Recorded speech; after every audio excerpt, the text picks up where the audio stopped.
The hidden risks of trade finance. Imagine this.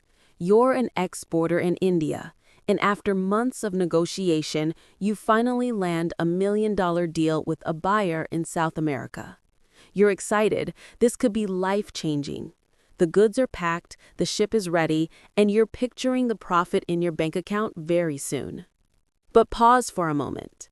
Between your factory gate in India and the buyer's warehouse overseas lies a world full of risks. Trade finance isn't just about moving goods and money. It's about navigating hidden dangers that can strike at any time. Let's walk through them, step by step, with our exporter's story. Country risk. The first red flag could come even before your goods leave the port. What if political unrest breaks out in the buyer's country? What if their currency suddenly devalues, or the government imposes new restrictions? This is what we call country risk, the danger that your deal gets destroyed not because of your performance, but because of the environment in which your buyer operates. Corporate risk. Now, assume the country is fine, but do you really know your counterparty? What if the buyer is already struggling with debt, or worse, has a history of defaults? This is corporate risk. Even big, reputed companies have collapsed overnight, leaving exporters unpaid and helpless. Commercial risk. Then there's commercial risk.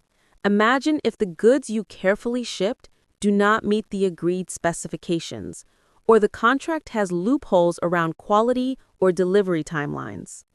Suddenly, payment is disputed, not because of fraud, but because of weak contracts and disagreements. Fraud risk. Speaking of fraud, international trade is no stranger to it. What if the buyer never existed in the first place, and you were dealing with a fake company? Or what if you receive forged documents or your insurance claim is fake? Fraud risk is very real in trade, and with digital documents rising, scams are getting even more sophisticated. Documentary risk. Even when both parties are genuine, one small mistake can cause chaos. A missing bill of lading, a typo in the invoice, or documents not matching the letter of credit. This is documentary risk, and in trade finance, no document means no payment. Simple errors can lead to shipment delays and big financial losses. Currency risk. Now, let's say documents are fine, but payment is in US dollars. If by the time the money is due, currency rates move unfavorably, your profit could vanish overnight. This is foreign exchange risk. In some cases, losses can exceed even the profit margin on the deal. Transport risk. Finally, think about the journey itself. 80% of international trade moves by sea, but storms, piracy, fires, theft, leakage, or even a simple collision can put your multi-million-dollar cargo at risk.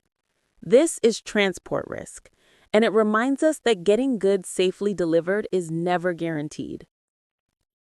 Closing. So the $1 million deal that looked like a straight win at the beginning is actually like walking a tightrope across 7 layers of risk. That's why trade finance exists, not just to fund transactions, but to manage and mitigate these risks for exporters and importers alike. Because in the world of international trade, opportunity and risk travel together.